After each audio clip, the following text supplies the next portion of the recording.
Hello, greetings, and welcome once again to another Mod Month video, where we just, we take a look at the very best mods released from Morrowind each month.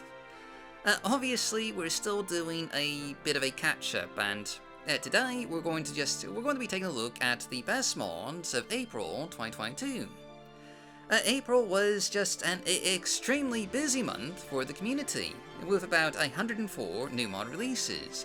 A major ramp-up, doubtless in preparation for the May Modathon. And there were quite a few just notable mod releases in April, far more than we can cover in a Mods a Month video like this, covering everything from gorgeous landscape and city overhauls to quest mods, graphics replaces, and even major modders resource packages.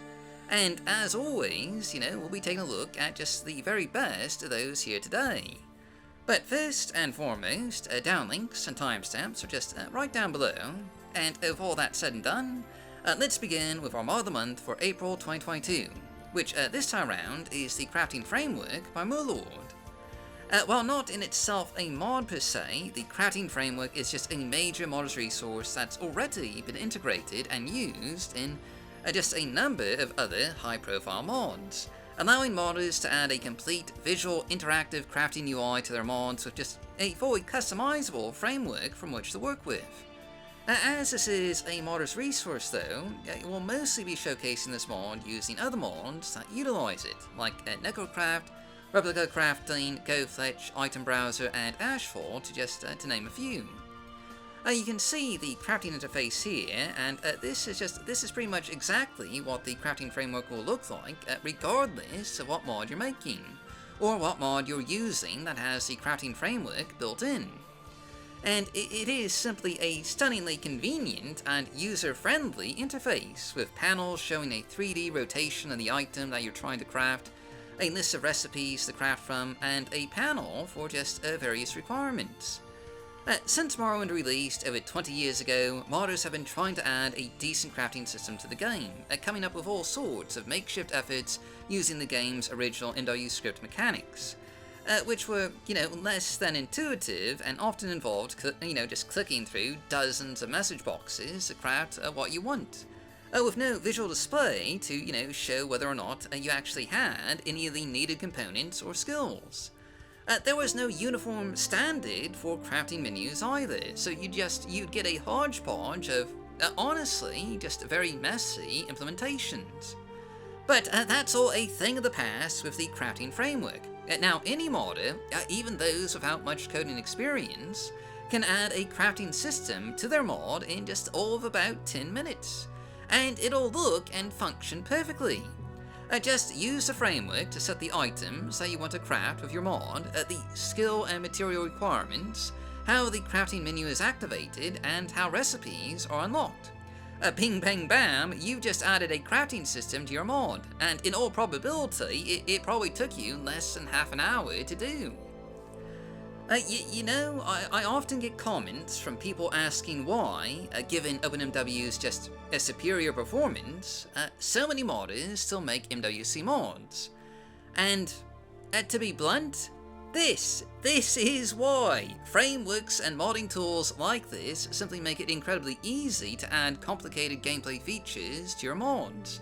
And modders are going to go where the tools are, where they can just see their vision realized with the least amount of frustration involved in seeing their creations come to life.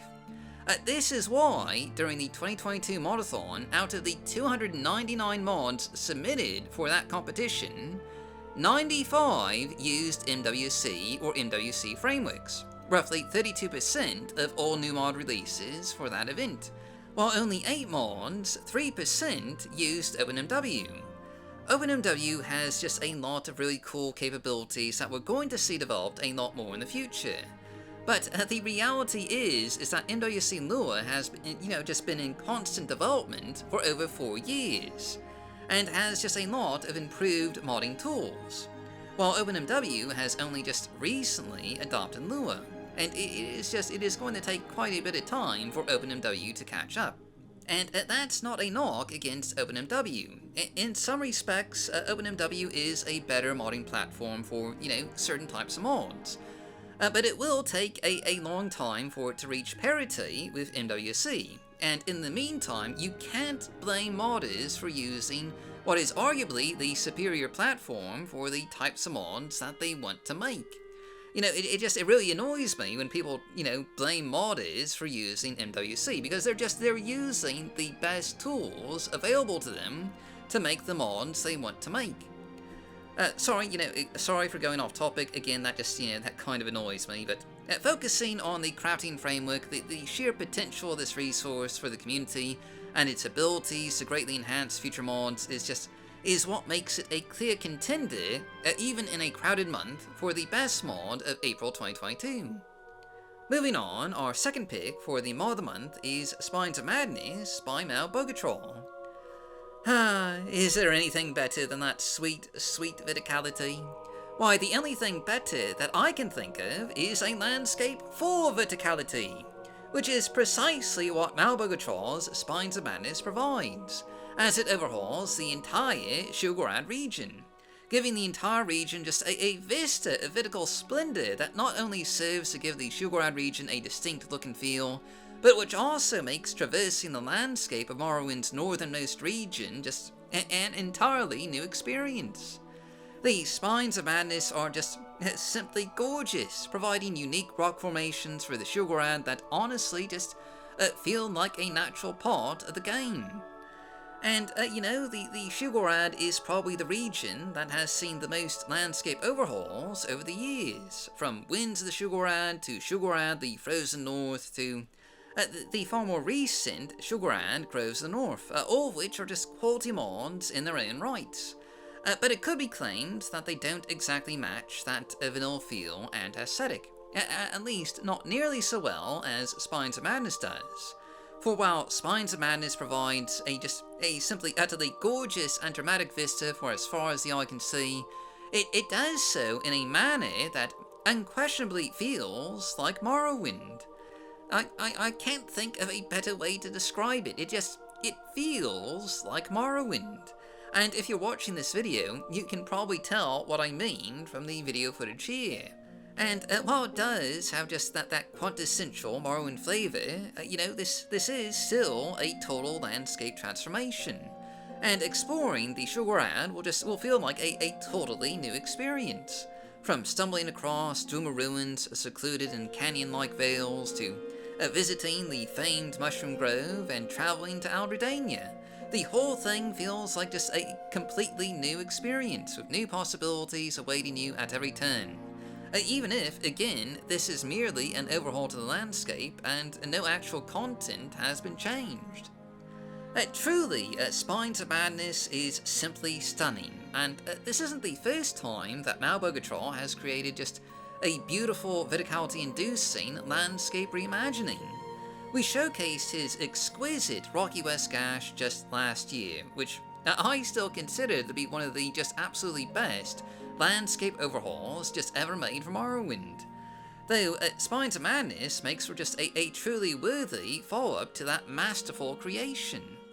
And if not for the crafting framework, this would have been our mod of the month. But, as it is more than worthy of being our second pick for the best mods of April 2022. Finally, our third and final pick for the mod of the month is Balmora and Seyda Neen by the Nwahs Mushrooms team. And as you might gather, from the from the name there, this is actually two separate mods, both city overhauls for their respectively named cities of Balmora and Seyda Neen. Released in the same month, these two overhauls represent the latest in a series of town and city overhauls by the Nwahs Mushrooms team, which to date covers 7 different towns and cities in the base game, including Vivek, Aldrune, Caldera, Hlaud, Malagmar, and now Balmora and Seyda Neen. The Nwahs and Mushrooms team have in particular just made a mark for their mods by using a bit of a middle ground approach when it comes to their city overhauls, largely keeping a vanilla-ish style and look for each city, and largely preserving the original layout of each town, but also lightly expanding settlements and adding in lots of clutter and immersive details that just fit in pretty well with Morrowind's original aesthetics and art direction. They provide a really good alternative for those looking for quality city overhauls that want an improvement over the vanilla game, but don't necessarily want to go overboard with overhauls that might just feel a bit too moddy. But anyway, just taking a closer look at some of the changes made to Seyda Neen and Balmora here, starting with the former. You can see the layout of Seyda Neen has largely remained the same, but with the inclusion of just a few new buildings, such as homes for previously homeless NPCs, and a barracks for the town's garrison. The lighthouse has also been raised to give it a bit more of a verticality-inducing look, just sitting on a tiny hill overlooking the city. And lots of new details and clutter have just been scattered throughout Seyda Neen, such as, barrels, crates, fishing nets, small skiffs and rowboats, improved atmospheric lighting, and various bits of, detritus that come from any inhabited settlement that's actually lived in. There's even just some improved terrain detailing with some just rather lovely looking cliffs, especially around the Strider port, and some additional flora and mushrooms and, and all that. All of which comes with just a minimal FPS impact that just looks absolutely incredible. Like, this is a truly beautiful scene. Much like Seyda Neen, Balmora has just seen a number of visual improvements and light expansions, but no real changes to the city's layout. Obviously, there's a lot more clutter and detailing, but also some parts of the city have just been, more fleshed out. Like the market district, which now features some outdoor vendors and a more obviously busy plaza where business and trade just flow through. Likewise, the manor district has been given just a bit of a spruce up to make it, a tad bit more distinct, with a statue to the founder of Balmora, which is actually from a mod that we've showcased previously in our Mod of the Day series, as well as a few decorative potted plants and atmospheric streetlights and, all that. Naturally, the poor district has just a lot of detritus, close quarters, awnings, and, a bit of graffiti. But anyway, in addition to all that, you'll also find a ton of other details just, scattered across the city. Like the new apartments from what I think is Wolf Shaman's Balmora Rooftops Apartments mod, or some Velothi wall art over by the temple complex, and a reworked canal district, including some bridges with actual railings. So NPCs won't just wander off into the Odi River, to be carried downstream. But anyway, overall, these are both just some absolutely fantastic and beautiful city overhauls for two of the most iconic cities in the game. And while there are certainly, a lot of alternatives out there, these two manage to just, to cleave a fairly nice middle ground in terms of just immersive detail and modest expansions, without breaking the bank in terms of FPS. All that just makes them our third and final choice for the mods of the month. Now though, since April was such a busy month, we do have just one honorable mention, namely Broadsheets and Notice Boards Redone by Kalinter, aka KGS94. A remake of the 2015 mod by the same name, Broadsheets and Notice Boards Redone is a quest and immersion mod that adds, quite obviously, a number of notice boards to just various taverns in the game, with a variety of documents, broadsheets, notices, advertisements, notes, and other bits of flavor text documents just, pinned to them. And specifically, looking at the broadsheets, you'll find the Ebonheart Bellman from Tamriel Data and the St. Dawn Inquirer, an entirely new broadsheet publication with offices in the St. Dawn Canton. These broadsheets just cover a wide variety of topics, just, fleshing out the world of Morrowind. And as time progresses, and as you advance in various quest lines, new broadsheets and notices will appear, covering just, some of your activities and exploits. But perhaps most importantly, these notice boards can also lead you to some new quests, including just a variety of odd jobs for you to discover. From tracking down treasures, recovering lost items, and collecting bounties for the Imperial Legion. With a ton of flavor text documents, some new quests for you to go on, and just a rather nice little set of offices in the St. Dawn Canton, this is a fairly lore-friendly and immersive little mod that, helps make the game world just feel a bit more alive. And all that makes it, worthy of, at the very least, an honorable mention. But anyway, that's it for Mods of the Month for April 2022. So, as always, you can find down links just right down below. And real quick, I would just like to take a moment to thank our patrons, including Aesthetic JMac, Area 5/Sunballmean, Billy Fighter, Kiwi, Cyprinius, Danae, Deliant, Danina, Dennis418, Yame Alcazo Castornau, Julian, Corridor, Langasteer, Lord Brinny, Macbone, Melchior Dog, Merlord, Michael, Mr. the Joshman, Null Cascade, Old Navy Twidget, Opera Jack, Porcuse, Poviholo, Raven Talon, Arfuso, Rissily, Shadowbanish Wine, Shooter, Sugarcat, Stiff Kitten, Talvani with 1,000 nicknames, Two-Timing Traumarude, Tyra Rain, Wootat, and X0 Fox.